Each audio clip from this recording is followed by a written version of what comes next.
Hey there, how's everyone doing today? Today we're checking out and unboxing a new Oris. I'm really excited for this one.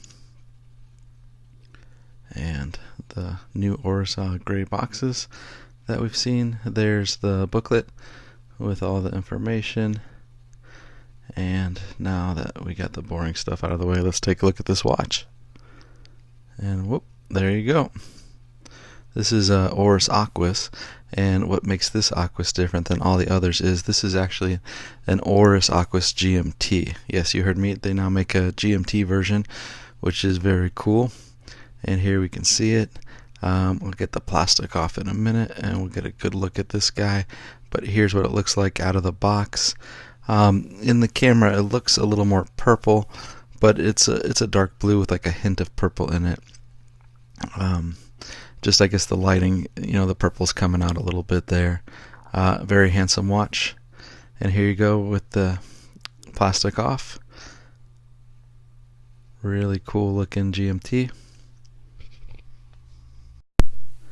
So this model here, we got the rubber strap, as you can see.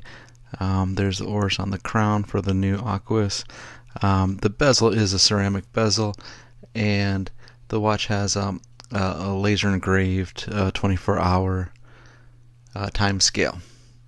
So this watch in particular can display 3 different time zones simultaneously, and that's very cool. And like all Aquis, very cool design. There you got the clasp and the red rotor, of course. Like all Oris, this watch is an automatic winding watch, and it goes down 300 meters, and it is different looking from the other Aquis because of the 24-hour laser engraved ceramic bezel on it.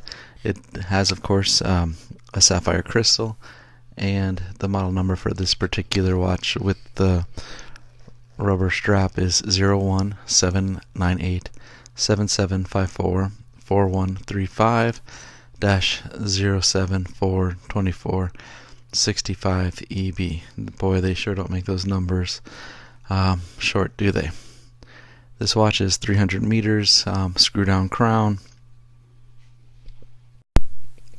Now the power reserve on this watch is 42 hours, and it has 25 joules. I think this new GMT model is a wonderful addition to the Aquis family. They needed a little bit of a change because all the different colors and stuff are cool, but it's nice to get a new model here, especially a GMT model. And Oris has done it before in the aviation watches, so it's nice to see it here on a relatively affordable Aquis dive watch, or one of their dive watch models. Very cool. Here you can see it on my wrist. I love the profile of the Aquis in general. It's really comfortable. It fits good when you're on a boat and you're handling stuff. Big watches tend to get hit a lot and get in the way. I like the lower profile, but it's not a small case. It looks good. And let's take a look at this baby in the dark. And here you go, the signature Oris Aquis lume. And you can see nice and bright. I would like to thank you all for taking the time to watch this video. Hope you all have a great day.